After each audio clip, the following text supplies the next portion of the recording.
Good afternoon. Welcome to day 2 of the FHFA wrap-up public listening session on Federal Home Loan Bank System at 100, focusing on the future. My name is Karen Burke, Associate Director of Examinations in the Division of Bank Regulation. Thank you to all of our speakers joining us today and for being a part of this listening session. Before we move forward with our agenda, I have a few important housekeeping items. We have organized this listening session to obtain input on issues relating to the Federal Home Loan Banks. During today's session, FHFA will not discuss the status or timing of any potential rulemaking. If FHFA does decide to engage in a rulemaking on any matters discussed today, this listening session would not take place of a public comment process. The rulemaking document would establish the public comment process, and you would need to submit your comments, if any, in accordance with the submission instructions in that document. FHFA may summarize the feedback gathered at today's session in a future rulemaking document, if we determine that a summary would be useful to explain the basis of a rulemaking. Anything said in this session, and that also includes reactions, nodding, eye rolling, should not be construed as binding on or a final decision by the Director of FHFA or FHFA staff. Today's session will be live streamed on FHFA's website and video recorded. FHFA may also prepare a transcript of today's session, which would include the names of all speakers and the organizations they represent, if any. The recording and any transcripts prepared will be posted on FHFA's website and YouTube channel, along with any materials being presented today or otherwise submitted in conjunction with the listening session. Each speaker today will have 8 minutes to speak. We ask that when it's your turn to please turn on your camera to deliver your remarks. We will remind you at the 7-minute mark that you have 1 minute remaining. If you go over, I will unfortunately have to interrupt you. I hope not to have to do that, but I do want to make sure that we are all mindful of everyone's time. With that said, I would like to turn it over to our first speaker, Patrick Clancy from the Clancy Company, who will be followed by David Schroeder of Community Bankers Association of Illinois. Thank you. Thank you, Karen. As a nonprofit affordable housing developer and advocate and a 16-year Federal Home Loan Bank Boston director, I submitted a comment last fall addressing the issues the FHFA identified for its comprehensive review. There, I indicated I would love to share more specific thoughts on what it would take to enable the Federal Home Loan Banks to play a singularly strong regional role, particularly in the provision of affordable housing, by building on its strengths, and also to reflect on the challenges and opportunities and a past example of the key role a regulator can play in that transformation. Thank you for the opportunity to do those things today. First, I'd like to dive into just one of the many, many ways Federal Home Loan Banks can utilize their unique strengths, expand their scope, and help meet critical housing needs. Most housing serving low-income households in this country is not assisted and regulated housing, but naturally occurring affordable housing, or NOAH. Yet a large part of that stock is unstable, at risk of deterioration on the one hand and gentrification on the other. Almost 2 years ago, I proposed an initiative to the Boston Federal Home Loan Bank, assess the seriousness of this problem in New England and the potential to address it, engage consultants to expand its capacity and assign staff to study the problem and explore programmatic approaches, identify potential long-term, stable, mission-driven owners to work with, places where substantial stock needs saving, banks and CDFIs active in affordable housing lending to this type of housing with capacity, and city and state agencies who share a concern with this stock. Select several potential owners and lenders, presumably through a competitive process, with whom the bank commits to carry out a several-year 2,000-unit program and to provide a 20% first loss guarantee. The selected owners would purchase rental units with plans in each case to improve them as necessary and stabilize their operations and tenancy over a 3-year period. Locally engaged lenders would provide the acquisition financing funded by advances and backed by the first loss guarantee, and work with new owners and fund improvements in combination with local and state public support. My estimate is that by providing the leadership to organize this effort, utilizing a very modest 6% of the bank's substantial retained earnings to fully cover the first loss guarantee position, And managing a collaborative effort with all these critical participants, Federal Home Loan Bank Boston could improve and stabilize 2,000 units in a $500 million effort at an ultimate cost to the bank of 1 to 2% of its retained earnings, or $10 to $20 million. This is only one example of the many, many ways an activated, energized, reimagined, and supported Federal Home Loan Bank system can innovate to meet critical housing needs in different ways in its 11 regions around the country, in concert with its members and in more active direct engagement with CDFIs, HFAs, the affordable housing development community, and local and state governments. Next, I want to tell a quick regulator story. When Bill Clinton became president and Henry Cisneros secretary of HUD, the public housing stock in the country was in desperate need of massive overhaul. I was one of a number of people advocating change, leverage the limited public funding available with private debt and equity, and open up public housing improvement and operations to more dynamic public-private partnerships, including private nonprofit and for-profit affordable housing organizations. HUD was the funder and regulator of these PHAs, and it initiated a process of change in their functioning and a corresponding expansion of their capabilities that continues to this day and has had a transformative effect over the last 30 years.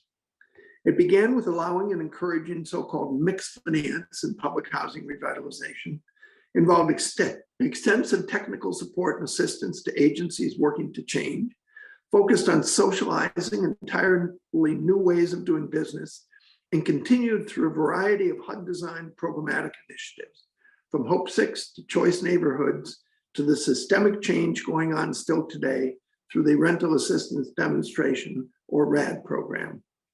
While there are, of course, differences, make no mistake, the FHFA role as regulator and overseer of the use of the implicit federal guarantee that the Federal Home Loan Bank system enjoys puts it in a key position from which it too can actively help create a more engaged, dynamic Federal Home Loan Bank system. This effort has already shown the power you have to do just that. It was your initial launching of these listening sessions and the regional roundtables that created an environment in which the Boston Bank made the room to pursue my new NOAA program concept and is now engaging a consultant to expand its capacities to be able to do so. Don't take that the wrong way. I'm not knocking the Boston Bank. They are a committed and busy group.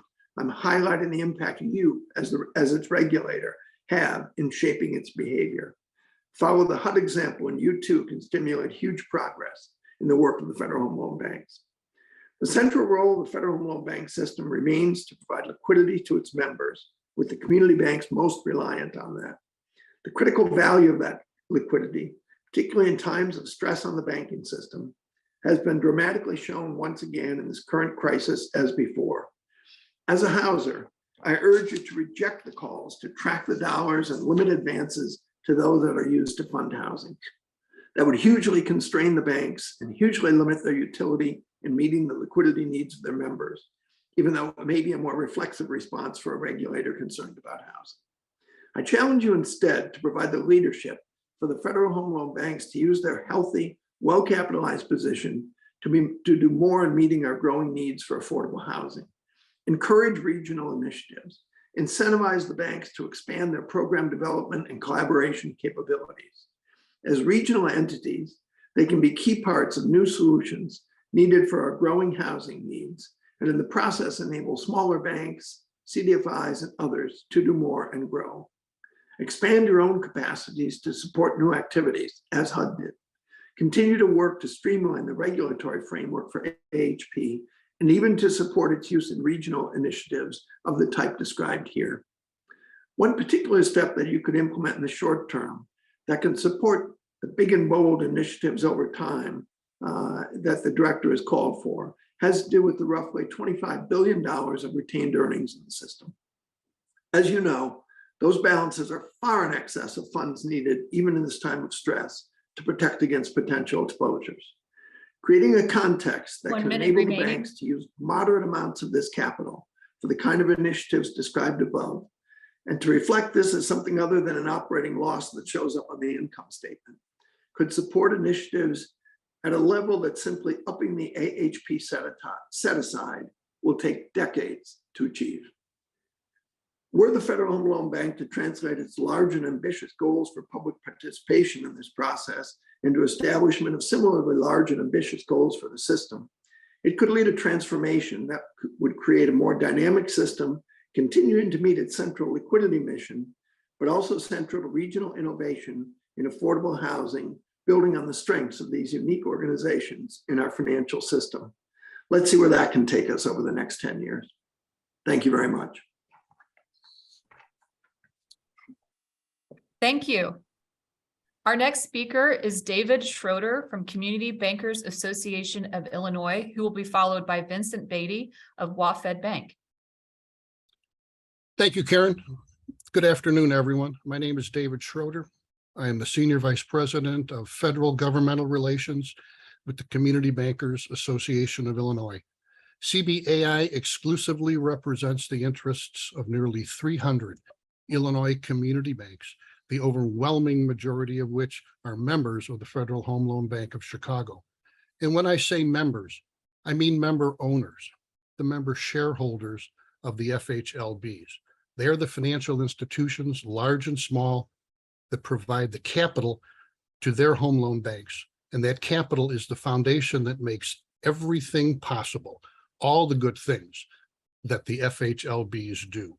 In fact, it's no exaggeration to say without members voluntarily investing their funds in the capital of their federal home loan banks, and remember that membership is not mandatory, the federal home loan banks simply do not exist.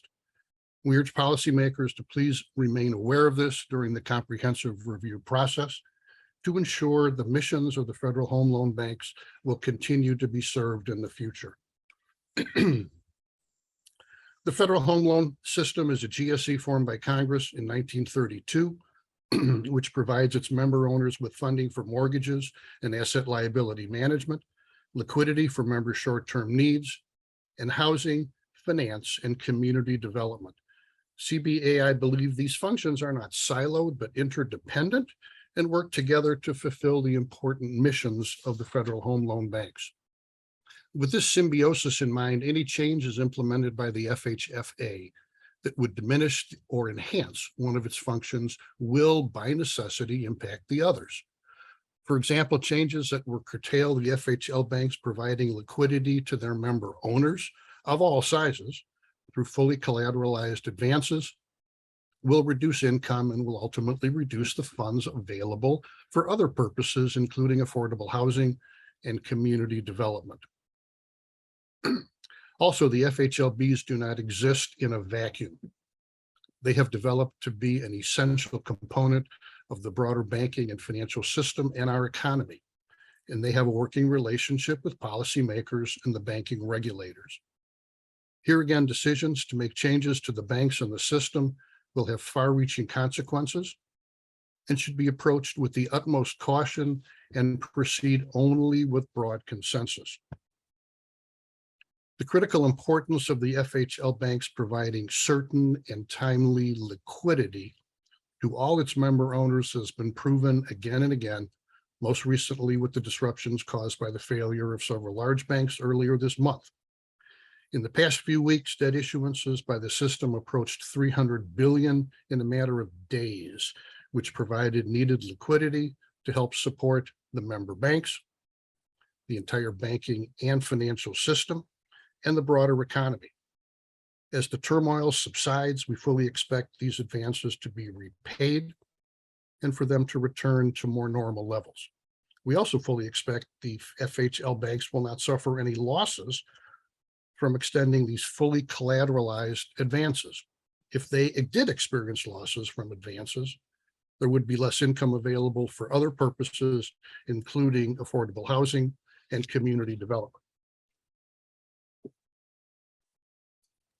This fluctuation in advances is just as it should be, and not as some have misguidedly proffered a problem with the banks or the system, or evidence that could credibly challenge the system's relevance. We hope this mistaken notion can be finally disposed of. The ability for member owners to rely on FHLB advances as a dependable source of contingent liquidity and to have that access just a phone call away presupposes the membership criteria is consistent and reasonable and that banks can be certain of their continuing membership and eligibility for services which are offered by the Federal Home Loan Banks. Currently, membership is available to supervised and regulated institutions, and once approved, can't be challenged or denied except in unusual circumstances. If advances cannot be assured, they will be heavily discounted or as a reliable source of liquidity by the banking regulators, and the value to member owners, the broader banking and financial system, and the economy will be seriously diminished. No good will be served when liquidity that is needed can be challenged or denied for not meeting arbitrary or continuing membership requirements that have not existed in the past, for which there is no good reason for them to exist today, and which have not been approved by Congress. The regional structure of the FHLBs is vital for the individual banks to meet their unique needs of their respective regions. Board leadership is drawn from the individual FHLBank districts, and their local knowledge, together with input from senior FHLB management and the district member owners, is important to understanding and responding to the particular needs of different parts of the country. In addition, the FHLB system benefits from each bank's expertise when they consider complex problems or opportunities. CBAI strongly opposes any loss of the regional structure of the FHLBank districts through consolidation for the sake of operational efficiency. Finally, there are several uses or constituents for the FHLB's income, which is generated by the various functions that the bank performs for its member owners. Great care must be taken to balance the amount that is contributed to worthy causes with the need for the FHLBank's income to be retained to build capital and to grow, and provide a return on investment to the member owners, the shareholders of the FHLBanks. CBAI believes that appropriate equilibrium has been achieved, and we strongly caution against changing the current income distribution mix, which will have serious unintended consequences. In conclusion, the FHLB system and its regional banks are a sterling example of a highly successful public-private partnership, and one that's worthy of supporting and preserving. CBAI members value the excellent relationship they have developed with the Federal Home Loan Bank of Chicago, and they appreciate and utilize the many services. 1 minute remaining. And they appreciate and utilize the many services that the bank provides to these member owners, these shareholders, as well as their customers and communities. Thank you very much for this additional opportunity to provide input. CBAI looks forward to continuing to work with policymakers as the FHLB system heads towards its 100th anniversary and beyond. Thank you. Thank you. Our next speaker is Vincent Beatty from WaFd Bank, who will be followed by Michelle Griffith of Arch Community Housing Trust, Inc. Good afternoon. Thank you for giving me the opportunity to speak today. I've had the pleasure of interacting with the Federal Home Loan Bank system since 1983. Most recently, I was Chief Financial Officer for WaFd Bank, a $22 billion regional bank with offices in 8 states. WaFd is and has been an active user of the Federal Home Loan Bank system. Prior to assuming the role as CFO of WaFd Bank, I worked for the Federal Home Loan Bank of Seattle from 2004 until 2015, and was its CFO at the time of its merger into the Federal Home Loan Bank of Des Moines. This is the only voluntary merger of 2 Federal Home Loan Banks in the history of the system. I believe my experience with the Federal Home Loan Bank system over nearly half of its life since its formation by Congress, through good times and through times of various credit and liquidity stresses, together with my executive leadership roles at both the Federal Home Loan Bank and with an active member of the system, provide me with a somewhat unique perspective on the function and utility of the system. One of the questions as we set out on this in August to evaluate the future of the Federal Home Loan Banks was, is it still relevant and is it meeting its mission? My belief is a resounding yes. While some incremental changes may be merited, and I believe that every person listening today supports the goal of improving access to quality housing, the FHLB system's mission and structure have served and remain a key source of strength.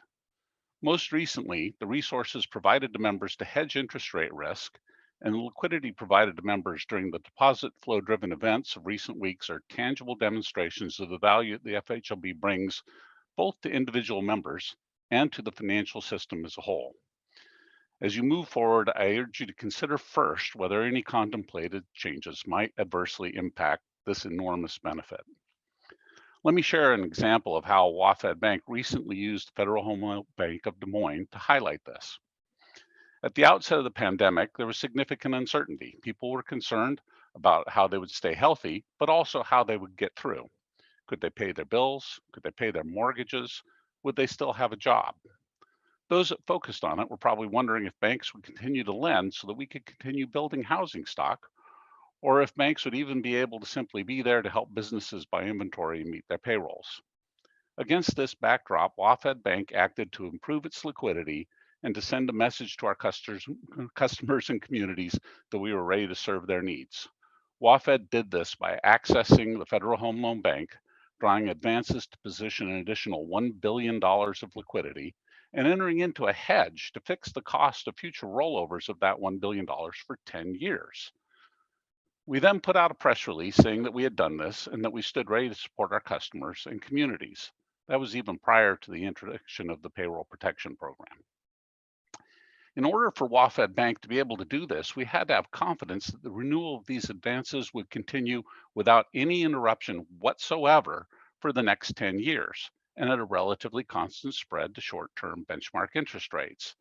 This is a requirement to get the hedge accounting that we needed in order to be able to provide fixed rate loans to our customers, and it is commonly used by members to hedge their interest rate risk.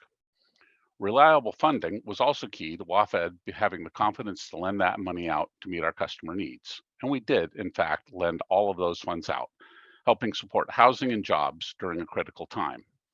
This was a great impact that WaFd and the Federal Home Loan Bank had during a significant time of stress. But the ability to do this and the willingness of members to rely on the Federal Home Loan Bank to do it should not be taken for granted. What are some ways in which this confidence could be impacted? First, reliable access to debt capital markets by the Federal Home Loan Bank system is enhanced by their regular access. Limiting the membership of larger banks or placing too restrictive a cap on total advances per member could cause a material decrease in debt issued by the system. This could in turn lead to a shift where money market funds and other investors look to place their funds elsewhere. This is because the size and regularity of system issuance creates price transparency and liquidity, and in my opinion, is an important element of the system. If fund managers reduced FHLB appetite, it could adversely impact even small and mid-sized members by jeopardizing the relative price stability and certainty of access to advances, which would hurt both liquidity and interest rate risk management. Restricting or partially restricting advances to target affordable housing could also have unintended consequences. Using the WaFd example, liquidity was obtained in anticipation of lending. Which exact loans would be made could not be known at the time, and it is both prudent and common for banks to manage liquidity in this fashion. Collateral requirements at the Federal Home Loan Bank already tie usage tightly to housing. Further restricting usage to affordable housing has the potential to adversely impact interest rate risk management and liquidity management by limiting proactive activity. Since funds are fungible, it could also become a reporting exercise, which would increase costs rather than as direct a link as would be hoped to lending. Members also count on the system to not add to their credit risk. Currently, stocks purchased by members is accounted for at par value without any substantive valuation being performed. This is very unique for an equity security and is created by the perfect track record of no losses on member capital and the frequent purchases and redemptions at par. Even a small loss on member stock could spoil this treatment and change both member and creditor opinions about the risk and stability of the Federal Home Loan Bank system. Members especially would need to worry about the risk of mark-to-market swings in stock value. How could this be triggered? Well, number one, by seizure of retained earnings. This would not only in the first instance increase the risk of the stock, but it would also encourage Federal Home Loan Banks to reduce their retained earnings buffer and thereby increase the risk to the member stock. Also, limits on Federal Home Loan Bank income or high taxes or affordable housing assessments could also trigger a similar risk. It would encourage banks to reduce their income in order to shift the benefit to products rather than come in through dividends. That in turn would increase their risk profile to the stock and could damage the long-term credit of the FHLB system. Also, the introduction of less regulated, non-traditional members. This would increase the risk to the 1 perfect minute track remaining. record of no losses on advances, which could hurt the credit ratings of the system, as well as expose all members to additional risk and thereby reduce their appetite to purchase stock and participate in the system. Adding less regulated members could also increase the costs at FHLBs to manage credit, as well as the costs to properly regulate them. I know I could go on, but I'm out of time. I just want to add that having a regional FHLB bank system with the system debt being their joint obligation creates risk diversification and peer pressure for healthy practices, a benefit that current events have brought into high focus. Thank you very much. Thank you. Our next speaker is Michelle Griffith from Arch Community Housing Trust, Inc., who will be followed by Maureen Yap from National Fair Housing Alliance. Thank you. I'm Michelle Griffith. I'm the Executive Director of Arch Community Housing Trust. We're a small nonprofit housing developer in Blaine County, Idaho. In spite of our size, we've delivered 25% of the affordable housing units in Haley, Idaho, which is the largest city in our service area. I mention this because Arch is not unique. Small grassroots organizations nationwide have a tremendous impact, but we are significantly affected by regulatory environments. We have small staffs, we work on limited budgets, and we do this intentionally so that we can drive as much funding toward housing development as possible. Funding opportunities from the Federal Home Loan Bank system are crucial for organizations like ours. And there's tremendous opportunity, particularly if programs were simplified. For example, if AHP could function as a grant measured by delivered units, our organization and others like us could spend more time delivering more housing. AHP is rarely the only funding source in a capital stack. It is critical. There are housing units that wouldn't be here without it. But if Federal Home Loan Bank could rely on other federal funders for oversight, organizations like ours could focus our capacity on delivering more housing. An example of a simplified program is the phenomenal new voluntary program announced by the Des Moines Bank. It's $10 million for capacity building, and it is a simple program. It's 3 pages, one of which is a signature page. It funds capacity building, and most funders don't allow for capacity building. People want to build housing, but they don't necessarily want to fund the cost of operations in order to deliver that housing. And thirdly, it can be stacked. A variety of different member banks can all fund one or many nonprofits. That's the good news. The bad news is it does highlight that problem, which is the regulatory environment which constrains us. Member banks are key partners in this and other programs. Large member banks are the source of significant revenue for AHP and other funding programs. And small community banks, in addition to providing revenue to the Federal Home Loan Bank system, are partners. There are relationships there. Banks like WaFd and D.L. Evans can take advantage of these voluntary programs quickly, and they also do other things like provide introductions and support organizations through reduced fees for certain services. Thank you for taking the time to improve the Federal Home Loan Bank system and to ensure that it continues to meet the needs of communities they serve. No other agency with a footprint in housing is working this hard. Not HUD, not Treasury, not USDA. There is a huge opportunity here for the federal home loan bank systems and the regulatory agencies to lead the way and to simplify the program, give home loan banks flexibility, and to ensure that members continue to see value in membership. This will produce measurable results, which could lead the way for other regulatory agencies to also simplify and improve their programs. Thank you so much for taking the time and for giving me the opportunity to speak. Thank you. Our next speaker is Maureen Yap from the National Fair Housing Alliance, who will be followed by Brian West from the Joplin Area Habitat for Humanity.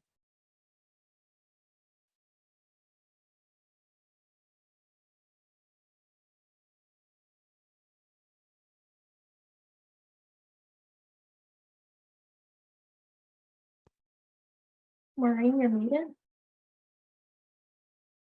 Sorry, thank you.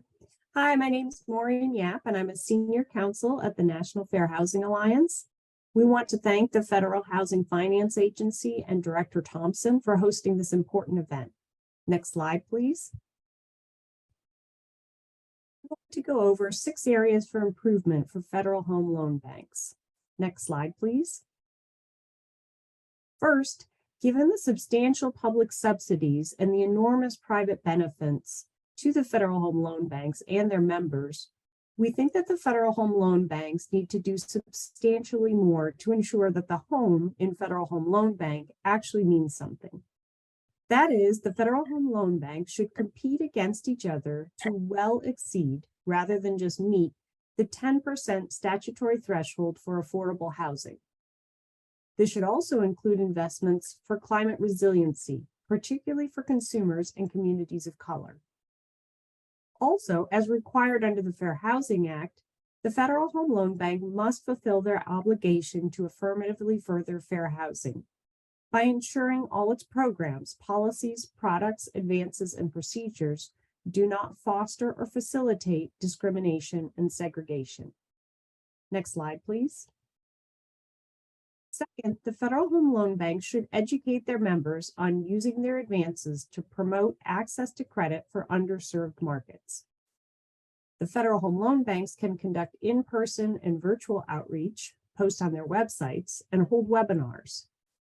These educational materials can cover critically important tools for home ownership, including special purpose credit programs, first-generation down payment assistance, small dollar mortgage programs, language access initiatives, and other programs. Next slide, please. Third, to promote fair housing, the Federal Home Loan Bank should condition advances for multifamily rental housing on requiring source of income protection, such as for use of housing vouchers or Social Security disability insurance. The Federal Home Loan Bank should require members receiving such advances to require acceptance of all lawful sources of income as rental payment and protect against any evictions on the basis of the renter's source of income. Next slide, please. Fourth, Federal Home Loan Bank should condition membership approval and access to long-term advances on the candidate's fair housing and fair lending record, including whether the institution or its management is subject to a fair housing or fair lending action. In addition, for CDFIs with assets greater than $1 billion, Federal Home Loan Bank should condition membership and long-term advances on the existence of a community benefits agreement to ensure that underserved communities of color continue to have access to the institution's deposit and lending services. Next slide, please. Build public trust and ensure that the Federal Home Loan Banks better serve the whole of the community, including communities of color. Federal Home Loan Banks should add more public interest directors, including those with fair housing and fair lending experience. Next slide, please. Finally, to enhance transparency and build public trust, the Federal Housing Finance Agency should publish a detailed analysis for each Federal Home Loan Bank of the public support and private benefits received as compared to the public benefits delivered. FHFA should also annually publish a detailed report for each Federal Home Loan Bank describing the activities related to fair housing, fair lending, affirmatively furthering fair housing, and affordable housing. Finally, FHFA should require the Federal Home Loan Banks to annually publish equitable housing finance plans. Next slide, please. So we want to thank you for your time, and we look forward to continued collaboration on this important matter. Thank you.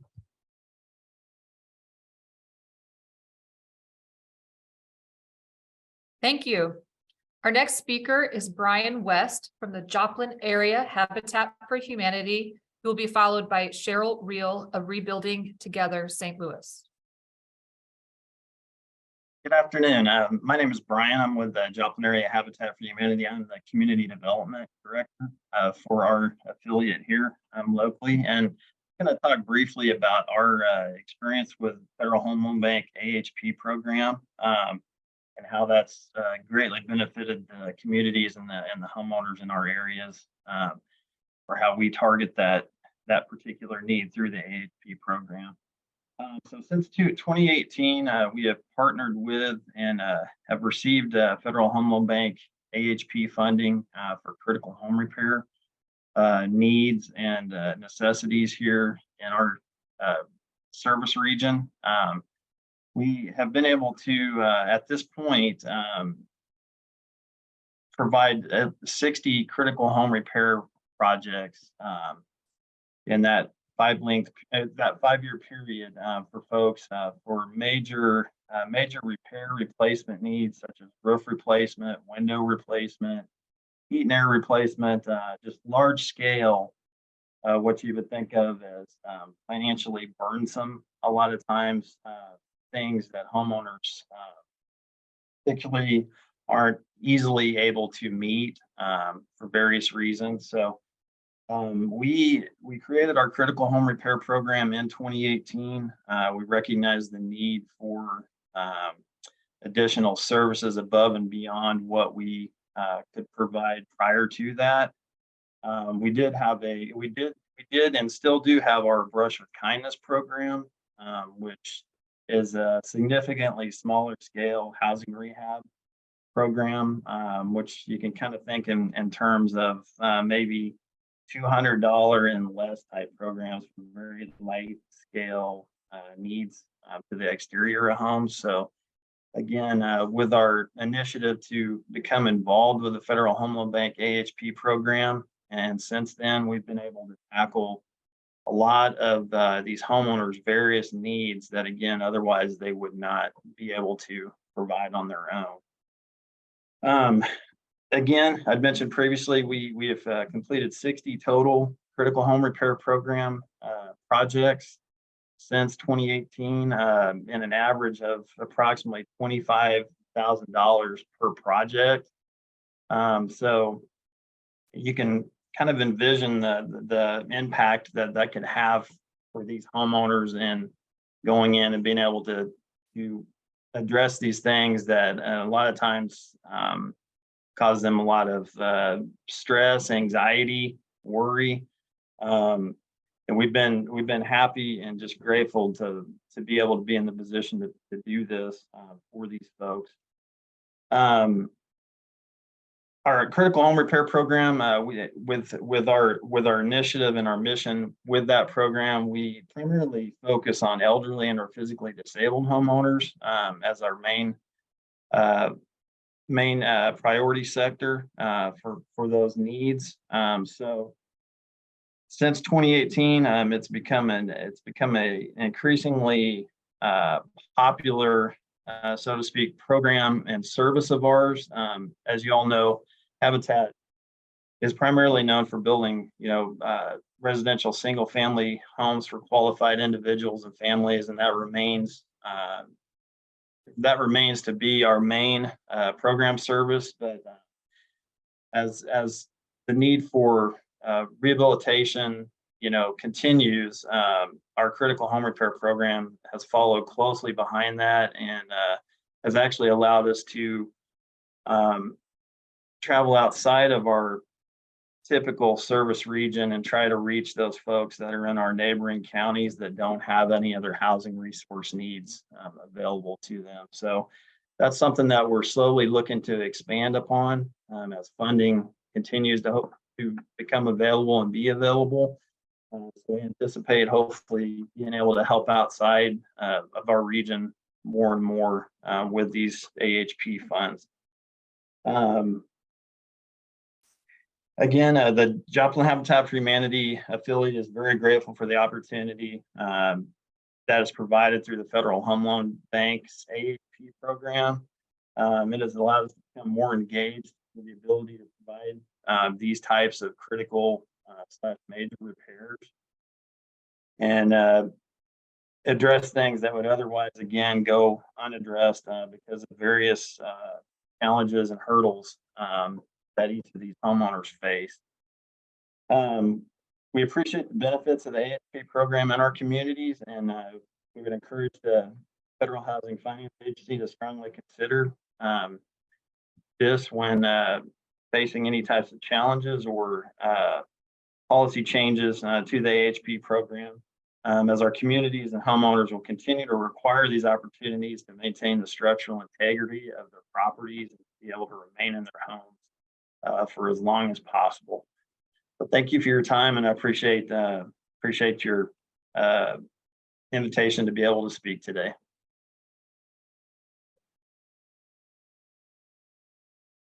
Thank you. Our next speaker is Cheryl Reel from Rebuilding Together St. Louis, who will be followed by Darren Burr of People's Bank of Seneca. Hi, my name is Cheryl Reel, and I am with Rebuilding Together St. Louis. And what we do is we provide free home repair to low-income seniors, persons with disabilities, and veteran families. And Federal Home Loan Bank has been a large part of our success. We have been partners with Federal Home Loan Bank for over 10 years now and have done a multitude of homes that truly make a difference in someone's life and allows them to remain in their home safely and with dignity. We do anywhere from repairing a roof without securing the integrity of the home with the roof. The whole structure can be at risk. And we do a lot of modifications as well, bathrooms and ramps and things of that nature, which truly makes a difference for every homeowner that we do.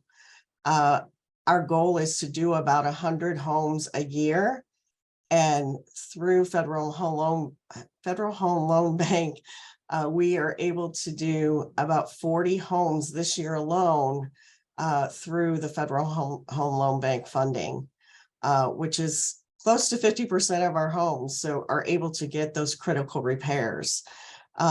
We go in and assess the house and also involve the homeowner to let them make those decisions as well. It's their home, which also Federal Home Loan Bank lets us make those decisions as to what's going to be best for the homeowner, and the homeowner also gets to make those decisions as well. We are so very, very grateful for the support and the assistance that Federal Home Loan Bank gives us. And it truly is a partnership. It's a partnership with the bank as well as Rebuilding Together, as well as the homeowner. We are guaranteed that we're going to get that funding to make sure that we can support the homeowner in need. There are many, many communities in the St. Louis area that there's not a whole lot of trust. So Rebuilding Together has to go in and gain their trust. We're telling them we're giving them free home repair.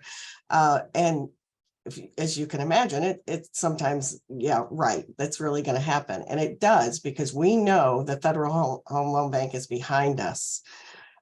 Their staff is absolutely amazing. Mary Joan and Evelyn, they've been with us through the years, and they are willing and able to answer any questions that we have. If we have a tough challenge with a home to be able to make it safe and comfortable and independent for that homeowner, they're always there for suggestions and for guidance. I've been in the nonprofit world for over 30 years, and with different funders, there are different situations, but always with Federal Home Loan Bank, you know that they're going to answer the phone. If they don't, they get back to you right away. Being a nonprofit, we're a very small staff, and this allows us to continue and grow and make sure that we can sustain our staff as well as help the homeowner in need. Again, it is a true partnership. We are so grateful there's so many inspiring stories. One I can think of off the top of my head, which is a husband and a wife. They were in their mid 70s and they actually did not have a working restroom. They had to go down the street to a local gas station. And then in the middle of the night, they would go to their neighbors, which they had worked out a system with their neighbor that they could go to their home in the, at 2 o'clock in the morning if they needed to use the restroom. So, which is totally unacceptable. We were able to go in with Federal Home Loan Bank money, fix the pipes in the floor, give them a working facility, and give them dignity back within their home. We helped a veteran who had a big hole in their roof. These are so important to make sure that we can continue to not only save the homeowner and help them remain in their home with dignity and independence and comfort, but also it affects the whole neighborhood. When we're out there working on homes, Rebuilding Together comes in and makes a splash, and they see our trucks and they see the people that are out there helping.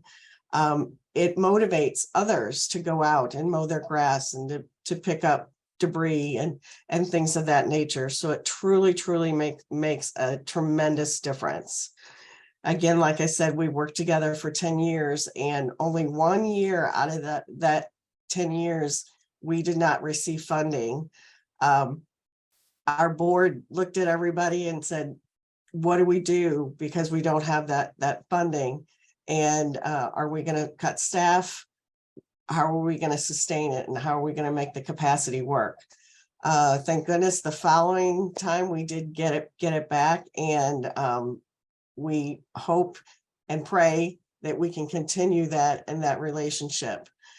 Relationship building is so important in the nonprofit world, and we are just extremely grateful for the support and the continued funding that we can give our homeowners in need. Please know that our homeowners are grateful as well. I wish I had pictures to show you their faces when their roof is not leaking anymore, and then that ramp so they can get in and out of their home. So again, I want to appreciate and thank you for the opportunity to speak today, and know that Rebuilding Together St. Louis is so grateful for the support of Federal Home Loan Bank, and we certainly appreciate your time. Thank you. Thank you. Our next speaker is Darren Burr of People's Bank of Seneca, who will be followed by Christopher Blair of the Community Development Trust.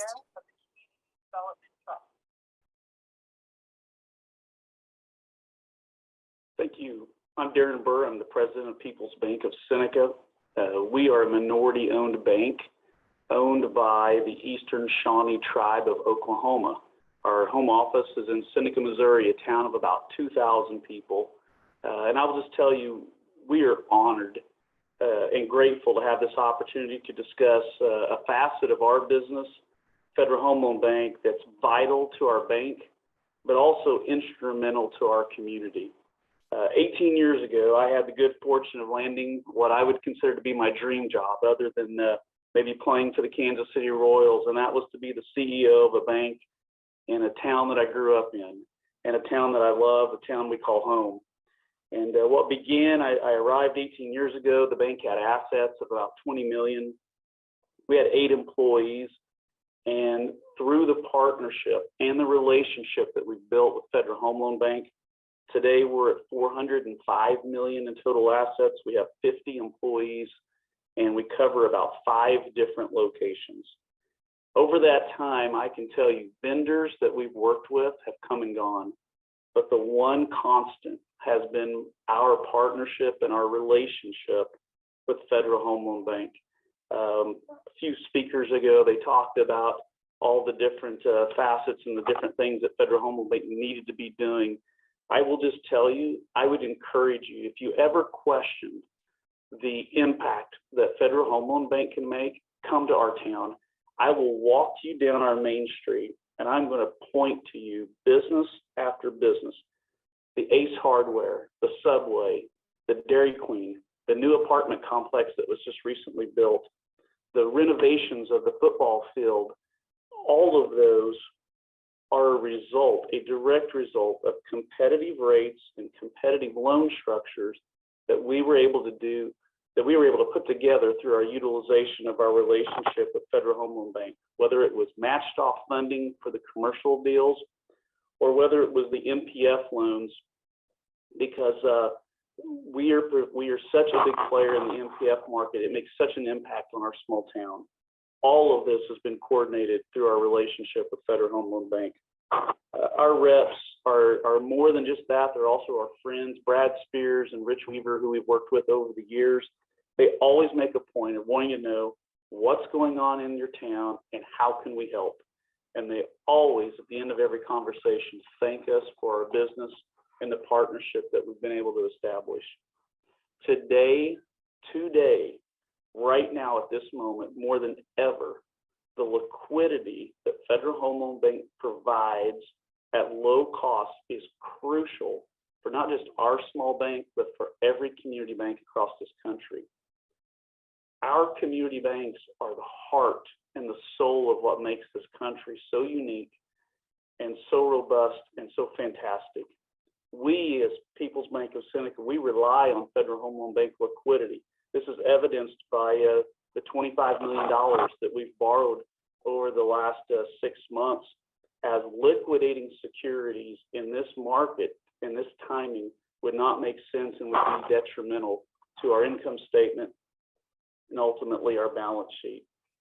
Any proposal that limits access to Federal Home Loan Bank liquidity or increase its cost will directly impact our town. It will impact Main Street in Seneca, Missouri. The MPF program that we've utilized provides credibility for our mortgage lenders with realtors in the marketplace, and it provides an avenue to compete, but also it provides a home product for affordable housing for people in a small town of 2,000 people, all the way up to the town of Joplin, the size of 50,000. We utilize that MPF program, and it's vital to our organization. A couple last things. I would just say, if you think about it just in summary, the access to liquidity enables us to make loans, which in turn has driven home ownership, and it also drives community development, thus strengthening our local economy. And if you think about it, that's why we all do what we do. We're wanting to drive home ownership and community development. We have to have the access to liquidity that Federal Home Loan Bank provides in order to do that. It's our way of taking care of our community. It's our way of putting our arms around it and loving it. I implore you, don't mess with the good thing. It works fantastic right now. Our bank is living proof of how impactful Federal Home Loan Bank can be in a community, and I invite you to come walk Main Street with me anytime anyone has the time. Thank you for this opportunity to speak, and we are grateful for the folks at Federal Home Loan Bank and how easy you make this for us. Thank you. Thank you. Our next speaker is Christopher Blair from the Community Development Trust, who will be followed by Greg May of the Preston Hollow Community Capital. Thank you. Hello, I'm Christopher Blair with the Community Development Trust. I appreciate FHFA providing me the opportunity to speak today. I wanted a chance to verbally highlight a few items in CDT's 2 formal comment letters to FHFA. CDT, we're the largest non-depository community development financial institution, or CDFI, with over $3 billion in assets under management and over 40,000, impacting over 40,000 low and moderate income units in 44 states and regions across the country. We have been a member of the Federal Home Loan Bank of New York since 2013. We were their first CDFI borrower, or non-depository CDFI borrower. And to date, we have borrowed the most out of their non-depository CDFIs. Before I comment on suggested improvements, I do want to publicly state that the Federal Home Loan Bank of New York has been very helpful in working with CDT to date. The Federal Home Loan Bank system, it provides needed liquidity to its members, including in time of crisis, that we are unfortunately well aware of today.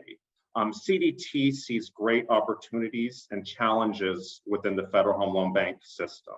While the Federal Home Loan Bank's AHP programs are a critical source of gap filling capital for many projects, even if HP dollars were doubled or tripled, that would not have any real notable or significant impact if you looked at the nation's overall affordable housing shortage. Instead, CDT's recommendation is to first work on the low-hanging fruit within the system framework. And that would be improving collateral eligibility for affordable housing, and particularly to CDFIs and community banking members. Specifically, we do not believe the risk of the Federal Home Loan Bank system would increase if all 11 Federal Home Loan Banks improved their collateral requirements to affordable housing loans. In fact, both their impact and the profitability may increase. Our recommended changes are particularly crucial if larger banks and regional banks potentially reduce their support for affordable housing should they pull back in their overall commercial real estate lending due to the financial stress that they're under today. First and foremost, our recommendation is we believe all the Federal Home Loan Banks should accept unrated tax-exempt bonds on affordable housing as collateral. Multifamily units created or preserved with tax-exempt bonds are a significant portion of the 100,000 plus low-income housing units created each year under the LIHTC program. While the underlying loan documentation is a tad different with bonds, the collateral with the first mortgage in a tax-exempt bond structure is the same as a standard loan. In fact, if you look at the performance, loans and bonds secured by LIHTC properties have a minuscule foreclosure rate over the 35 years of the LIHTC program. The valuation also of affordable housing bonds is very similar to how one would value loans. So if a Federal Home Loan Bank accepts loans on affordable housing, they should accept bonds on affordable housing. Secondly, well-capitalized CDFIs are treated as second-class citizens within the Federal Home Loan Bank system, with lower advance ratios, shorter advance terms, and more limited collateral eligibility compared to banking institutions. We recommend all well-capitalized CDFI advance ratios be equal to banking members on at least affordable housing collateral. The difference between the loan amount and an advance ratio must be generally made up by a member's equity capital, which hinders CDFI's ability to expand their community impact. We also recommend that each Federal Home Loan Bank offer advanced terms of at least 30 years to well-capitalized CDFI members, that they currently provide these terms, same terms to their banking members. CDT is a long-term lender and investor because we recognize that long-term ownership benefits affordable housing properties and their overall residents. Having longer-term advances also helps the CDFI better match its assets and liabilities and prevents undue financial risk on the CDFI. We should all recognize today the importance of asset liability management. Third, Federal Home Loan Banks should accept second mortgages from CDFI members as approved collateral. I would say at least on affordable housing projects, and of course, under proper credit parameters. Several federal home loan banks permit bank members to pledge subordinate loans as collateral, but they prevent their CDFI members from doing so. With the growing capital gaps in affordable housing developments, the importance of second mortgages has never been clearer.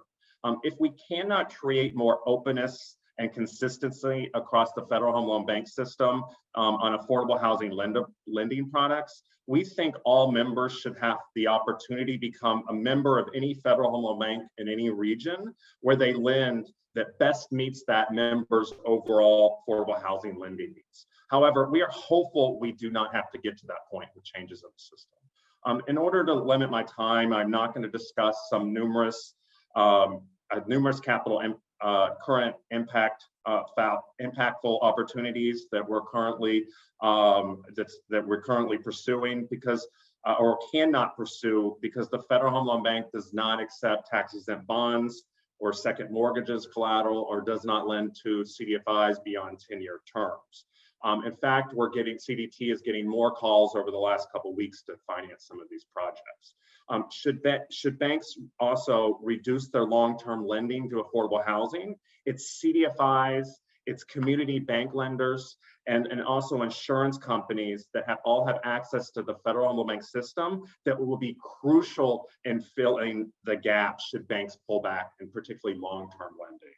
I will end that I encourage the Federal Home Loan Banks and FHFA regulators to hire experienced community development bankers to expand the Federal Home Loan Bank's reach and help eliminate, I would say, the right or wrong belief that the Federal Home Loan Banks are solely Treasury desks. We believe that community lending knowledge and experience would help the development of specialized targeted lending programs that many commercial banks and GSEs have been able to offer their membership. Community development bankers could also help the Federal Home Loan Banks better identify and analyze well-capitalized CDFIs that are better fit for affordable housing projects without jeopardizing the safety and soundness of the system. Also, one last thing that I don't believe that any members with CDFI designation should have, they all have very high standards and they should not have to provide, I would say, burdensome community impact statements that maybe another participant suggested. So thank you again for the opportunity to present here, and I hope the Federal Home Loan Banks and FHFA and system regulators can all see us here today as partners within the system to make it stronger.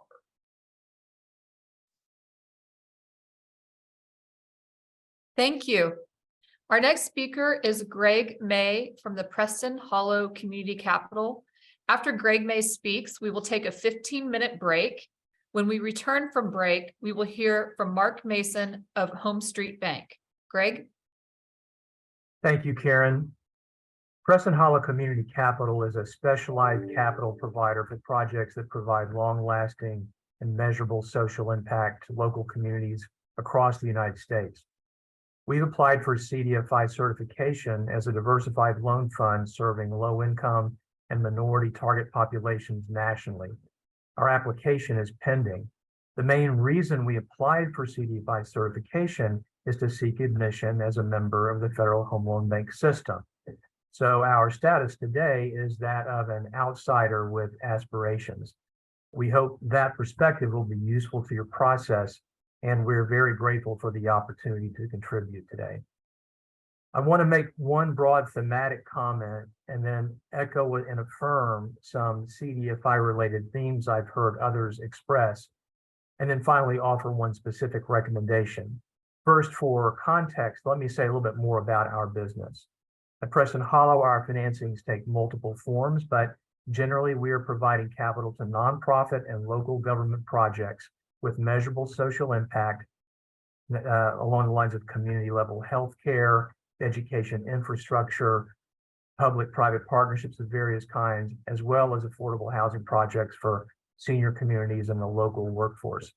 The end users of our financings are the constituencies that our borrowers serve, low-income and underserved populations, chiefly among them. We're a balance sheet lender, an investment-grade issuer that directly originates and then typically holds long-term. We're doing long-duration, 30-plus year fixed rate financings, usually in the form of municipal bond transactions. We've originated 4.7 billion since inception in 2015. We have a $2.5 billion balance sheet of these investments and are supported by $1.3 billion in permanent equity capital.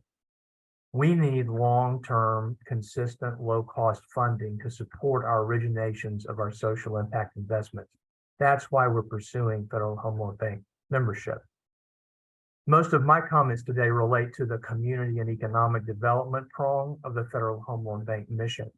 That's not at all to minimize the housing mission. At Preston Hollow, we finance housing, and we view affordable housing as a critical part of the tapestry that makes up community and economic development. We believe the community development mission of the Federal Home Loan Bank reflects tremendous untapped or possibly underreported opportunity, and CDFIs are perfectly positioned to partner with federal home loan banks in addressing this in either case. The Federal Home Loan Bank and other FHFA regulated entities can rightfully declare victory in their original objective to facilitate mortgage liquidity. We believe this current focus on the future re-envisioning process and the implementation steps that will follow can help position the Federal Home Loan Bank conspicuously as the preeminent provider of reliable liquidity for the entire economic and community development space, including affordable housing. I believe it could be done without legislation or the inclusion of new classes of membership, and it should be done because nobody else is doing it. In saying this can be done without expanding classes of membership, I don't mean to prejudge that issue. As part of this process, I've heard arguments for and against expanding the membership. I'd like to sidestep that issue by simply noting that we believe it's the goal of safely and reliably funding community development priorities that should matter, and not what type of organization serves them. While the increased community and economic emphasis can be accomplished without legislative change or new membership categories, it cannot be accomplished without setting clear and transparent community and economic development goals. The member banks do very well what they have continually done for decades, but it isn't realistic to expect them to migrate toward greater, more diverse community and economic development impact without clear goals being constructed aimed at that outcome. We join the chorus of voices in support of more engagement with the current CDFI membership class by the banks.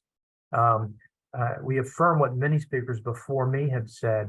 CDFIs are natural partners because they're required to have a community development mission and are required to report the delivery of their products and services.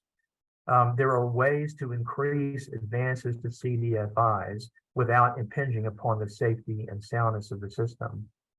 We also affirm the recommendation that has been made by, I believe, IFF and others to create a dedicated community development unit within FHFA, whose purpose is to assist the banks with program design and development. And a main priority of this community development unit would have to be to develop a haircut application framework that can be applied transparently and consistently across the system for CDFI financings. We appreciate that CDFIs and their lending transactions come in all shapes and sizes, but there are categories of easy wins where loans are originated by CDFIs that are investment grade issuers, making covenant-heavy loans on high-quality collateral that should merit clear, consistent, advanced treatment. Certainty of execution is important to our borrowers, so we would need uniform and visible haircut application as we move through our underwriting process. A final idea that I've heard through this process is the consideration of the Federal Home Loan Banks making equity investments in CDFIs. At Preston Hollow, we're fortunate enough to be well enough capitalized not to need this kind of assistance, but we still think it's a great idea. Since many CDFIs are nonprofit, non-depository institutions, they often don't have sufficient capital to make use of FHLB advances, particularly given the way that haircuts have historically been applied. It would be great if the Federal Home Loan Bank system could make equity investments in qualified CDFIs, and I hope you'll consider that.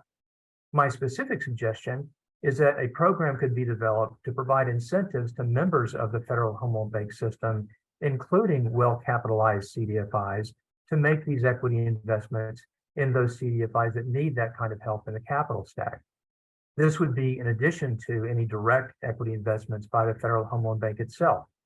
The incentive to members could come in the form of lower cost advances and favorable advance treatment on enumerated transaction types. We at Preston Hollow could make this kind of investment in a CDFI and would enthusiastically consider doing so. The incentive to network with other less well-capitalized CDFIs in 1 our minute target remaining. markets would be a very well-received program and would strengthen the fabric of collaboration, which is so important to any successful community development. I would like to echo like preceding speaker Christopher Blair's comments about treating all unrated municipal bonds as collateral. All of our transactions could be done as either bonds or loans, and we agree the form should not dictate. This has been an extraordinary listening process. We feel honored to have been given the opportunity to participate, and we thank Federal Housing Finance Agency Director Thompson for the opportunity. Thank you. Welcome back to day 2 of HFA's wrap-up public listing session on the Federal Home Loan Bank system at 100. Our next speaker is Brian Delhanty from Amera CU Credit Union, and he will be followed by Ed Garding of Montana State University Billings. Good afternoon. My name is Brian Delahanty. I am the Chief Financial Officer at AmeriQ Credit Union in Central New York. And to give you an idea of where that is, we're not too far from the Syracuse area. I appreciate the opportunity to speak today on behalf of my credit union and credit unions across New York State and the country who are part of the Federal Home Loan Bank system. For the last 20 years, I've maintained an active relationship with the bank in New York while working for 2 different credit unions based in New York. The foundational purpose of the Federal Home Loan Bank system is its liquidity and housing finance mission. The Federal Home Loan Bank system was created to help ensure a reliable and readily accessible flow of liquidity to member financial institutions. We are seeing this very purpose in action in real time right now, as the Federal Home Loan Banks continue to address member needs and meet heightened demand for liquidity as members look to their home loan bank as a source of stability in the uncertain market conditions that have followed the failures of several banks. The Federal Home Loan Bank of New York has delivered over $37 billion in advances in the first week following the news of the bank failures. As a nonprofit institution, credit unions operate under a vastly different business model than the failed banks. But we are not immune to the market conditions and fluctuations that we're seeing today. Our industry, meaning that the credit union industry, has seen substantial declines in liquidity as deposit growth has slowed to levels not seen in 30 years, and loan demand has remained robust. Many of my fellow credit unions, including us at AmeriQ, have relied on the Federal Home Loan Bank advances to offset this decrease in deposit growth so that we may continue to offer loans to our membership. By providing a stable source of funding to meet their members' liquidity needs in any operating environment, the Federal Home Loan Banks help bring stability and equilibrium to the financial markets.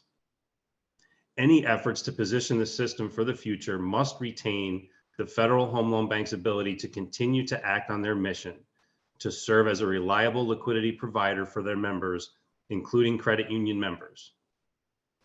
The Federal Home Loan Bank membership provides credit union members with access to capital markets. Credit union members typically use their Federal Home Loan Bank membership for funding loan growth and for contingent and strategic liquidity decisions.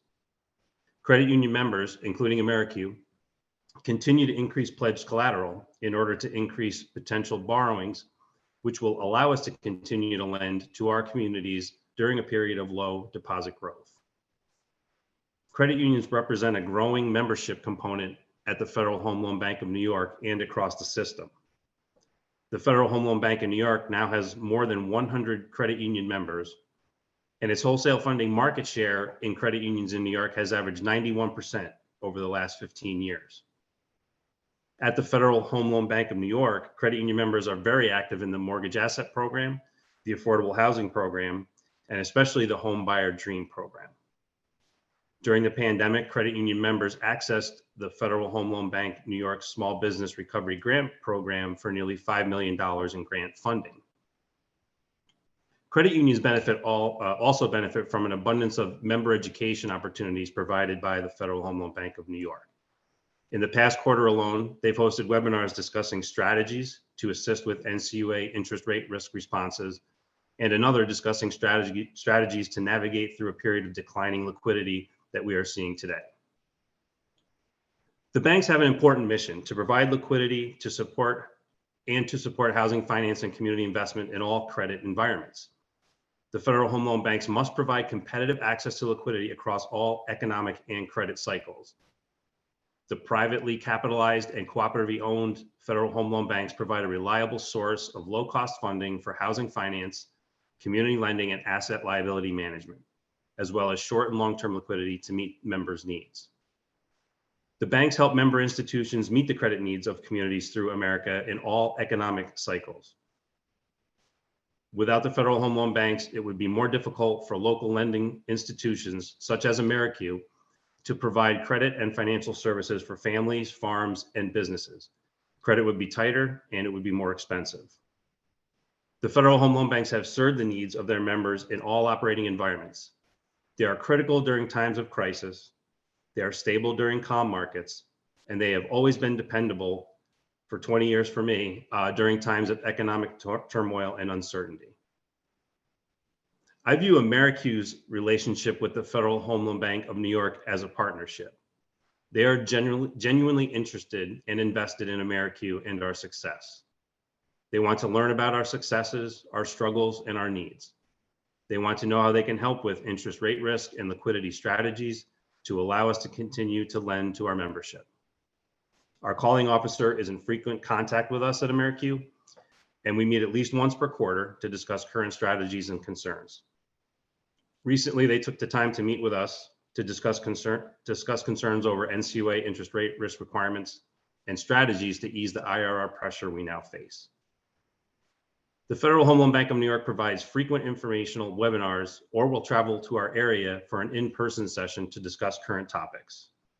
Over my 20 years in working with the bank in New York, my credit unions have used the banks for advances, letters of credit, community investment advances, and callable advances, all as part of a broader balance sheet and lending strategy. We have also taken advantage of the grant programs offered. The Affordable Housing Program and the Home Buyer Dream Program, which is my personal favorite, where we partnered with the Federal Home Loan Bank of New York to provide down payment assistance on a first home and financial education for hundreds of our members in our communities over the years.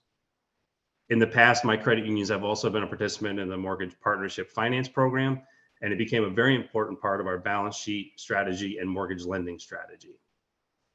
In 2022, AmeriQ was a participant in the Business Development Advance, BDA, program, which allowed us to provide loans to small businesses at a significant rate discount.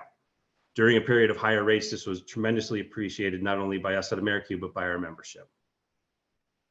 I am appreciative of the time this afternoon, and I look forward to continuing AmeriQ's relationship with the Federal Home Loan Bank of New York as a resource for liquidity, as a provider of grants and business lending programs, as an educational resource for AmeriQ's ALM committee and executive team, and as a partner in our interest rate risk and liquidity strategies.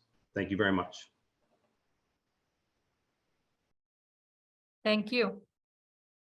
Our next speaker is Ed Garding from Montana State University Billings, who will be followed by Denise Moore from First Montana Bank. Thank you, Karen, and thank you for the opportunity. By way of introduction, I am a retired community banker. I've spent actually a little over 50 years connected to the banking industry. However, for the last 3 years, I've been the dean at the College of Business at Montana State University Billings.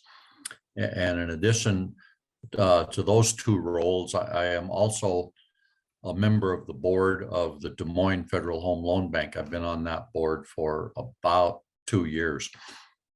I'm not going to talk real specifically about my bank. I was CEO when I retired, and yes, we were a member bank and used the Federal Home Loan Bank, but I'll talk a little bit more generally and just liquidity in general over my lengthy career, there have been a lot of deposit cycles, and when banks are flush with deposits, it seems like our critics come out and have lots of good ideas on how to change our model, or if we should even exist at all. And then if you wait long enough, there's a liquidity issue, and then people are wondering what the Federal Home Loan Bank is doing to solve the problem. So it comes and goes like that, and I've seen that many times over my career. You know, I would say that if banks need deposits, the formula is simple: raise their interest rates on what they're paying.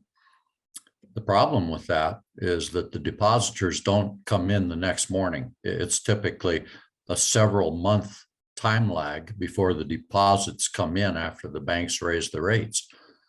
The nice part about the Federal Home Loan Bank is that that money does come in the next morning, or even same day. And so you can use those funds for your liquidity purposes until the deposits do start coming back. I can tell you at my bank, we rarely borrowed, but we always had a line in place that we used as backup and as our liquidity formula. I'm sure all of you have heard a lot about the affordable housing programs, the various programs, and so I'm going to touch on just one of those that's kind of near and dear to my heart, and that I've had personal experience with, and that's that in Montana, we have 12 American Indian tribes, and my bank did business with most of them. And many times we were able to make loans on multifamily projects, senior living projects, those types of things, because the Federal Home Loan Bank helped provide the capital for those projects, and that made the living in those places affordable. Another really big one was the down payment assistance program, and for Native Americans, the down payment assistance program is $15,000 per tribal member, and I can tell you that's huge, because typically these are not big fancy houses that they're building. They're in a lot of times in the $200,000 range, and so a $15,000 payment is huge. I can tell you that over about the last 25 years, just the Des Moines Federal Home Loan Bank has put out about $155 million in down payment assistance. And so again, that's just huge. While we're talking about affordable housing, I would just say that a lack of affordable housing has been a problem for my entire life and will continue to be a problem long after I'm gone. I don't think we are ever going to wake up as a nation some morning and say, yep, we got that solved. It's kind of like alcoholism and drug addiction. It's never going to go away, but we can make a difference. And in our case, we can make a difference in the overall home ownership rate, thanks to the Federal Home Loan Bank. I bring this up because there's always a thought that the Federal Home Loan Banks should do more. Personally, I think they're doing a fantastic service job right where they're at, but I would like to see other industries and other organizations share in affordable housing projects. And I'm not sure how to get that done, but I think that we shouldn't be the only story in town. I'm going to transition from the bank to the university now, so I can kind of bring that in there. And I would just tell you that at the College of Business, we teach money and banking, and we teach credit analysis, and in those courses, we emphasize liquidity as a defensive strategy, for so our students know what that's all about. And we do mention the Federal Home Loan Bank as part of the liquidity solution, again, as a defensive strategy. You know, and on that subject, in addition to talking about liquidity, we also, I got to think about this a minute. We also talk about interest rate gap duration and hedging, and we actually spend a couple chapters on that. And I just bring that up as a side note that maybe the people at Silicon Valley Bank should have taken classes at MSU Billings. Just a side note. But for many years during my banking career, I would give out 10 reasons why home ownership is good for society. And I can tell you that 1 minute remaining. Thank you. One of those reasons was because the children do better in school in an environment of home ownership. And I can tell you that home ownership for Native Americans is like 50%, so much less than the 70% of non-natives. And we do have our share of students. There's 7% of our population are Native American, 7% of our enrollment at the college are Native American. So that matches up, but the graduation rate is much lower. And I think there's a correlation between that and home ownership. I thank you for your time. And I think that the Federal Home Loan Bank is doing just what they ought to be doing. Thank you. Our next speaker is Denise Moore from First Montana Bank, who will be followed by Jackson Hadaway from Missouri Bankers Association. Thank you for allowing me to present Joe Kessler's message to you today. He couldn't be with you to read this, so please bear with me while I read his message. Thank you, Director Thompson and Deputy Director Stallings, for the opportunity to give input on the FHLB Bank System at 100 initiative. My name is Joe Kessler, and I'm a member director at FHLB of Des Moines, representing the financial institutions in the great state of Montana. I'm also a director and former CEO of First Montana Bank in Missoula, Montana. I've spent the last 45 years primarily in the community and regional banking space, including serving as CEO of community banks for about half of my career. So I'm very familiar with understanding how essential the FHLB system is to community banking and other financial institutions. Let me give a few examples. When a rural critical access hospital approached us for a long-term fixed rate loan to make a necessary expansion, we were able to match fund that loan with a long-term fixed rate FHLB advance. That expansion, which was made possible by the FHLB advance, laid the groundwork for that hospital to expand services in an economically challenged community, and it is now thriving. Another example was a $500,000 grant we were able to secure for a homeless shelter, which allowed for a significant addition of rooms for our homeless population. Being homeless in a Montana winter is not where you want to be, and we were very thankful for the grant to help solve a community problem. My bank and other Montana institutions have also received the benefit of down payment assistance with the Home Start program as well as the NAHI program. And just last week, Community Investment Advance from the FHLB. In addition, the reliable liquidity the FHLB provides is essential to a solid liquidity plan for Montana institutions. As we have seen in recent days, bank runs are not a thing of the past. All banks need a robust liquidity plan, and the FHLB is the cornerstone of not just my institution, but most of the members I represent in Montana. Furthermore, I believe this liquidity directly results in more lending to home buyers to make housing more affordable. Just some raw numbers on the FHLB impact in Montana, would show us serving 33 commercial banks, 10 credit unions, 1 thrift, and 1 insurance company.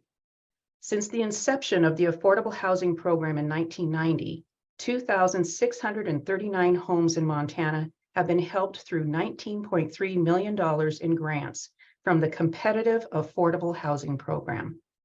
2,354 homes have also benefited from $12.3 million in down payment product grants. I hope it's clear. I believe in the FHLB system. It has been good for Montana and it's good for the country. However, my concern is that in addition to continuing these benefits I've discussed, that we also do no harm at the end of this review. Here are some of my concerns. Some have suggested adding new members that would raise our risk profile and require us to plan for losses on advances. I think the stellar credit quality of our cooperative is an incredible asset we should not compromise on. Pointing out to our legislators and others that the FHLB has never lost money on an advance stands in sharp contrast to other GSEs who have created problems. We should not lose that reputation because we want short-term gain by admitting others who do not have prudential regulators and deposit insurance. Secondly, some have suggested perhaps we need to raise the mandatory affordable housing contribution. Everyone is in favor of addressing affordable housing issues. In Des Moines, as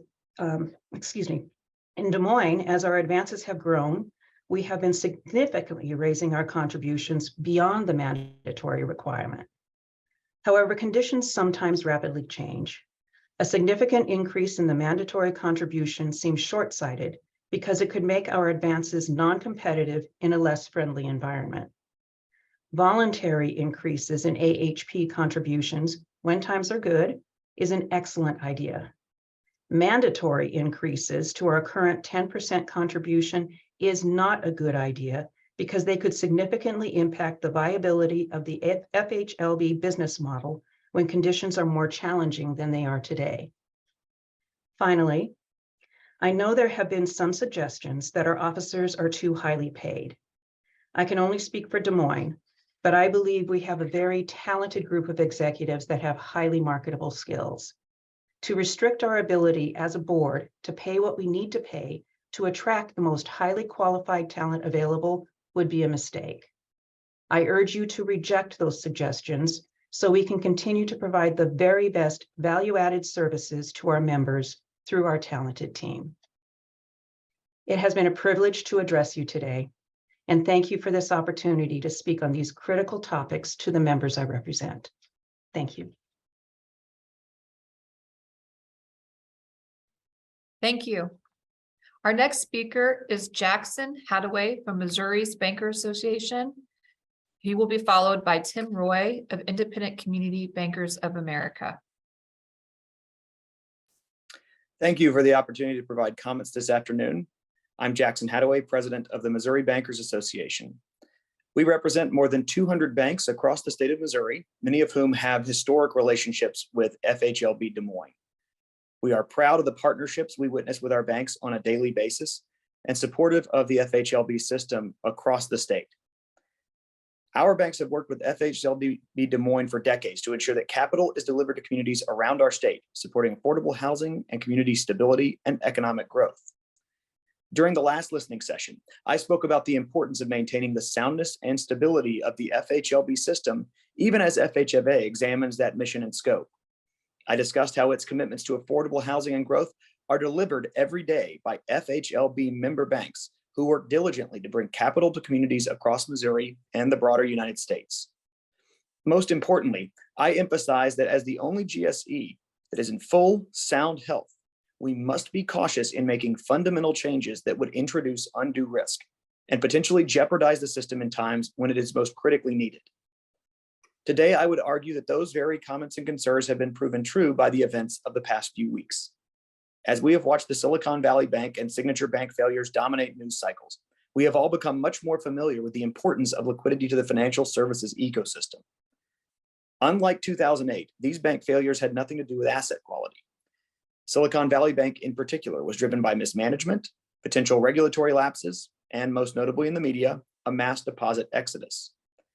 In the days that followed, banks across the country analyzed their contingency funding and liquidity plans, and many began accessing lines from FHLB banks. Our banks did not do this because they were illiquid or stressed.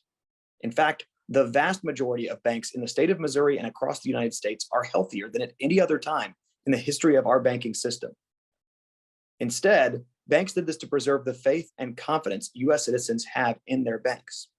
It was a show of support, a show of strength, and a demonstration of the solidarity of the banking ecosystem. We showcased how that ecosystem, working in concert, is able to safeguard the funds of consumers, businesses, and ultimately communities. When the FHLB system was founded, its primary mission was to supply liquidity at low cost to banks and other providers around the country. That mission has never been more important than it was in the last few weeks. We need this system to remain active because what we witnessed was the ability to bring to life bank requests specifically when it was critical to do so, and the FHLB system delivered. It operated as it was intended to in a time of uncertainty, and as a result, consumers were protected. I do not fault the FHFA for reviewing the mission of the FHLB system and for examining ways to expand affordable housing. It is an important and indeed noble goal to find ways to drive down the cost of access to housing. However, I would emphatically caution against systematic changes that introduce unnecessary risk to this vital liquidity purpose, particularly as it relates to inviting unregulated entities into the system. The lack of controls in place for these entities when compared to the strenuous regulatory requirements of prudentially regulated banks, such as the Community Reinvestment Act, means that risky activities which might not be identified until far too much damage has been done to the system could cause irrevocable harm. This would jeopardize FHL banks, which, as we all are now aware, are critical in ensuring the long-term stability and confidence of our banking system. And that is no longer theory, that is fact. But beyond that potential, even the opportunity for increased risk will ultimately lead to increased costs to members of the FHLB system, which will in turn lead to less accessible funding for home buyers around our state. Adding in impractical requirements such as advanced usage reporting or limitations on large member activity will ultimately freeze the very activities that FHFA seeks to inspire. Less monies will be available to all members, and uncertainty will cloud partnerships that have been reliable and sustainable for years. For these reasons, I strongly encourage FHFA to reject any new membership opportunities for entities who lack the regulatory certainty brought to the FHLB system by the banking community. We also encourage a strongly data-driven approach to proposed reporting or usage requirements and limitations, which we believe will only confirm that the current structure of FHLB programs are important and are appropriate and most importantly, sound. What we witness time and time again from FHLB Des Moines in particular is a long-standing commitment to extending well beyond the statutory requirements outlined by FHFA. And our member banks, who themselves support the FHLB system every day through their dollars and through their commitments, are also aware of the criticality of that mission. Given the fact that we continue to see growth and affordable housing access across Missouri, I am proud to say that our banks who support FHLB Des Moines and more broadly the FHLB system believe that in its current state, it is working as intended and delivering against a mission that is vitally important. To that end, we must not lose sight of the fact that the past few weeks have demonstrated this GSE must remain sound and solvent because it sends an important message across the broader environment of economic growth here in the United States and abroad, that the US banking system will be stable, will be liquid, and will ensure the full faith and confidence of US consumers, no matter the economic events. I appreciate the opportunity to comment today. I thank you, and I look forward to hearing more about the FHFA's listening tour as it progresses. Thank you. Our next speaker is Tim Roy from the Independent Community Bankers of America, who will be followed by Angela Curry from the Greenwood LaFleur Economic Development Foundation. Thank you, Karen. Good afternoon. My name is Tim Roy, Assistant Vice President for Housing Finance Policy at the Independent Community Bankers of America, or ICBA. I appreciate this opportunity to participate in today's wrap-up listening session and to provide and underscore ICBA's long-held position regarding the importance of the Federal Home Loan Bank system for community banks and as a crucial component of the housing finance system for nearly a century. ICBA also appreciates FHFA's and Director Thompson's thoughtful and thorough review of the Federal Home Loan Bank system, as evidenced by the nearly 24 regional roundtables and listening sessions conducted under this initiative. A vast majority, nearly 95%, of ICBA members belong to the regional Federal Home Loan Bank. Many of our members participate on the Federal Home Loan Bank boards and committees. Many would also agree that to plan for the future, one should review and understand the past and present state of the Federal Home Loan Banks. Throughout the previous listening sessions and roundtables, including today, you heard numerous stories of the positive impact that the Federal Home Loan Banks have made in communities all across this country and how they are a critical source of liquidity that have made and continue to help make so many important community development projects happen. The Federal Home Loan Banks have been a crucial part in helping community banks drive economic development and housing in their communities. They serve for nearly 90 years and have been reliably there during all market conditions. ICBA emphasizes that while thoughtful and targeted reforms are welcome and even necessary, we strongly urge FHFA to first do no harm to a system that's safe and sound and fulfills its mission today. Indeed, community banks and the Federal Home Loan Banks have enjoyed a long and successful relationship over the past 90 years. Community banks provide the local knowledge with their contacts and relationships with home builders, small businesses, economic development officials, and community leaders, while the Federal Home Loan Banks in turn provide the liquidity needed to get these projects off the ground. The system expands and contracts as needed, depending on the level of activity and level of bank deposits needed to meet the needs of its customers. While some have suggested the system doesn't meet the needs of today's market, our members who provide the capital to the system would suggest just the opposite.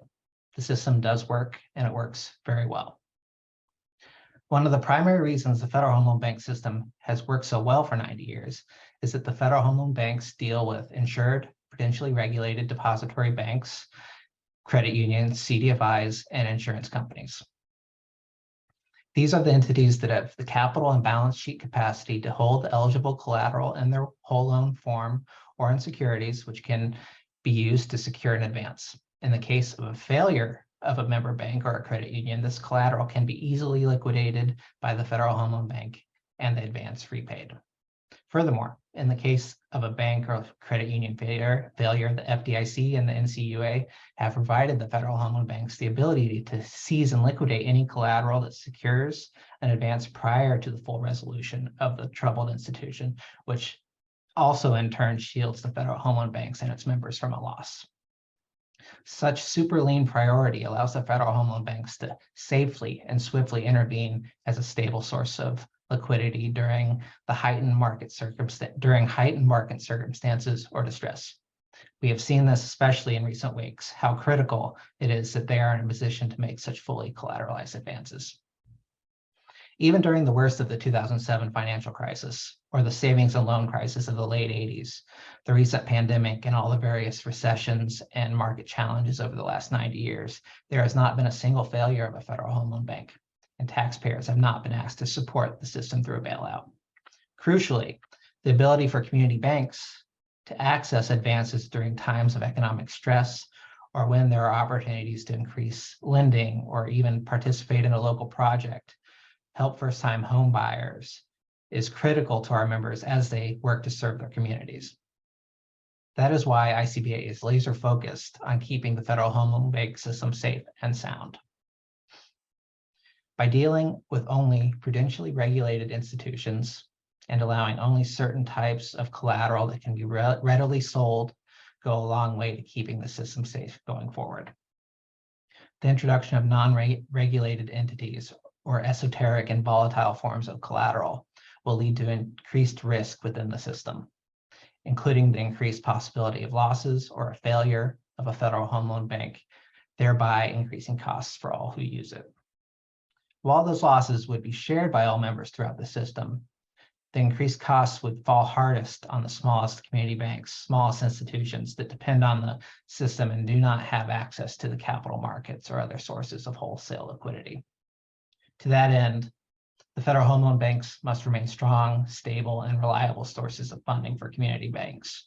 And as such, ICBA opposes any changes that would compromise the system's regional and cooperative structure, permit non-depository entities which are not prudentially regulated to access Federal Home Loan Bank programs or services, consolidate the system without the grassroots leadership of its member owners, or apply a mandatory thrift test requiring community banks to maintain an arbitrary percentage of their assets in residential housing, or initiate tracking mechanisms for advances that unnecessarily constrain or disrupt how members conduct their day-to-day lending and balance sheet management.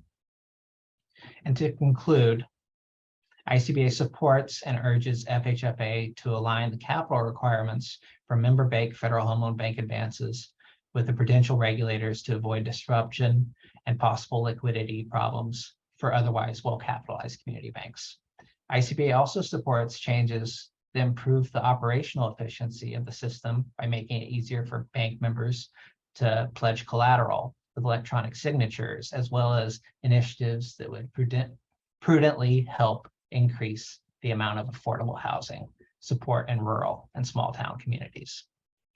ICBA appreciates the opportunities to participate in today's wrap-up listening session, and we look forward to working with FHFA as this review concludes and in the coming months. Thank you very much. Thank you. Our next speaker is Angela Curry from the Greenwood LaFleur Economic Development Foundation, who will be followed by John Bavenzi from the Bavenzi Group. Thank you. Good afternoon. Thank you for allowing my comments today. I am Angela Curry, the Executive Director of the Greenwood LaFleur Carroll Economic Development Foundation.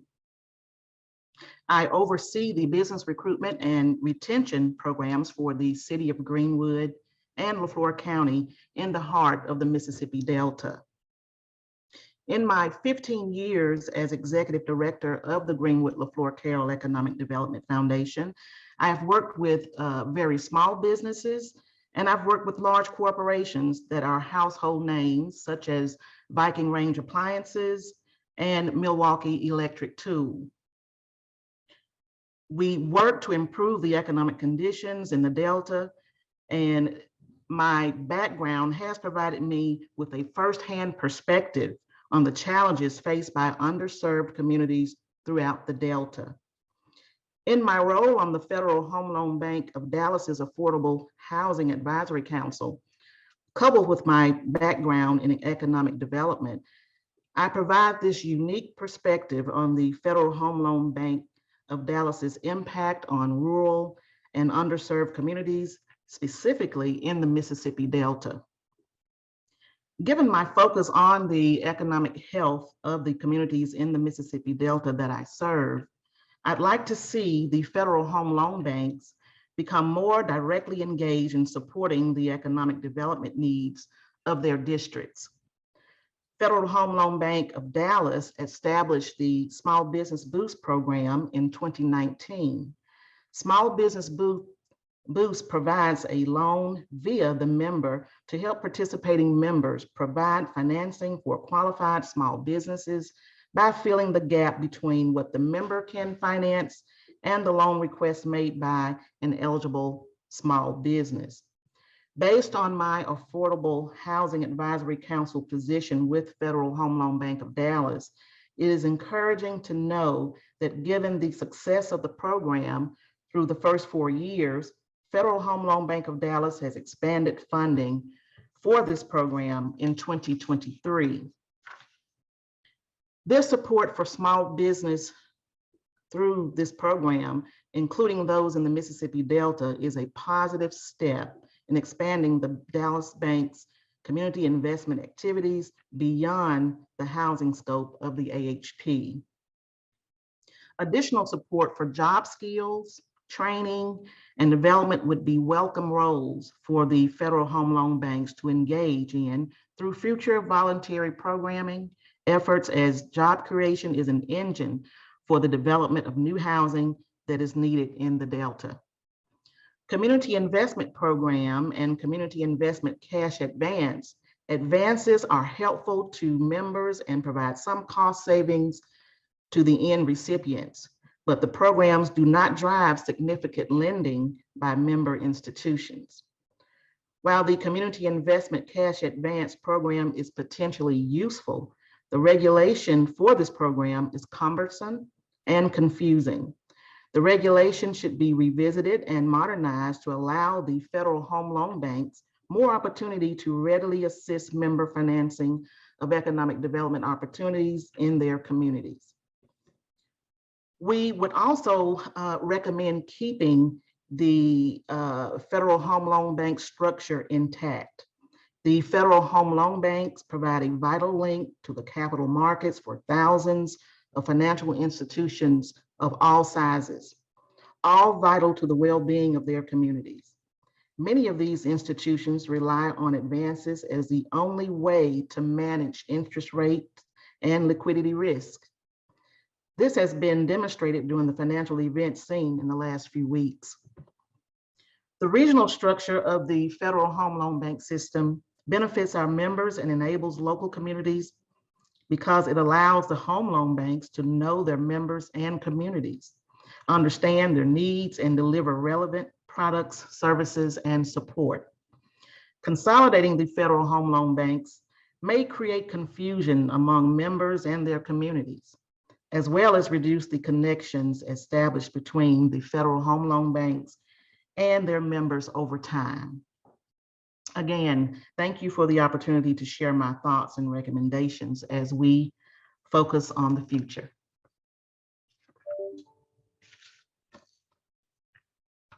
Thank you. Our final speaker for today is John Bavenzi from the Bavenzi Group. Thank you. I'd like to thank Director Thompson and the Federal Housing Finance Agency for conducting this much needed review of the Federal Home Loan Bank system.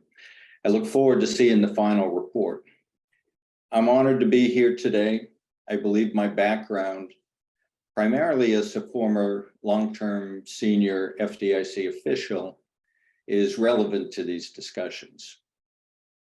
That background has led me to certain conclusions.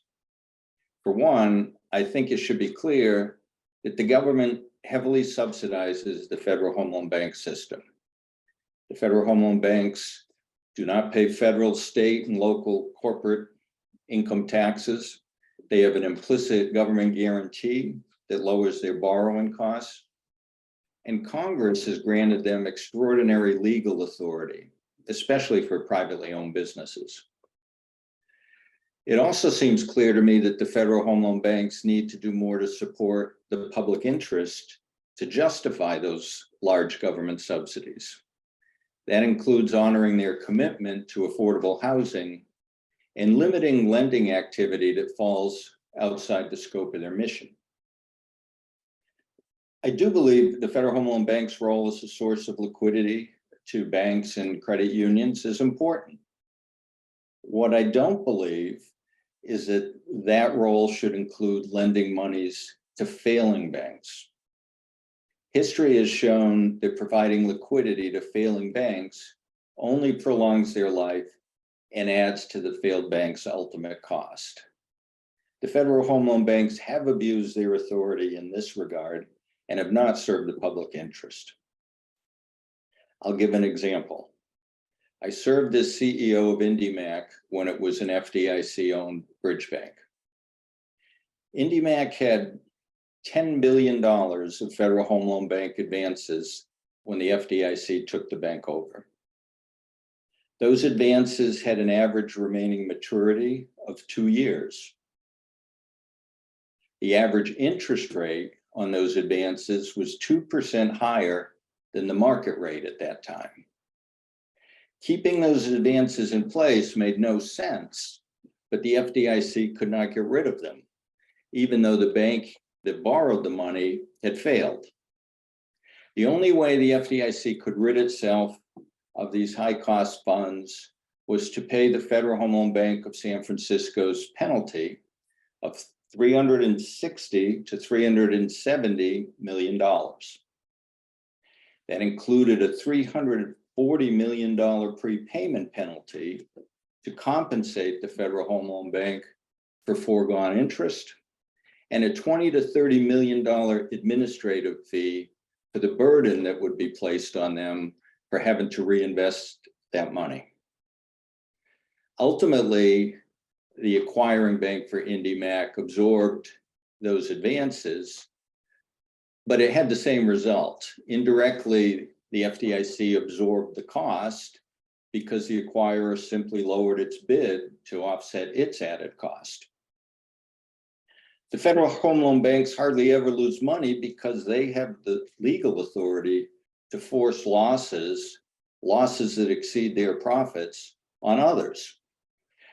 And while there are many improvements that should be made to the Federal Home Loan Bank system, my proposal to Congress is a simple one. When federally insured member institutions fail, all Federal Home Loan Bank prepayment penalties are waived. This will provide the Federal Home Loan Banks an incentive to not lend to failing banks, an incentive they don't have now, and therefore they will not profit at the FDIC's and the general public's expense. I'd like to thank you for having me here, and that concludes my comments. Thank you. Thank you. This concludes day 2 of our listening session. Please join us tomorrow at 12:30 Eastern Time for our 3rd and final day of this public wrap-up listening session on the Federal Home Loan Bank system at 100, focusing on the future. Thank you.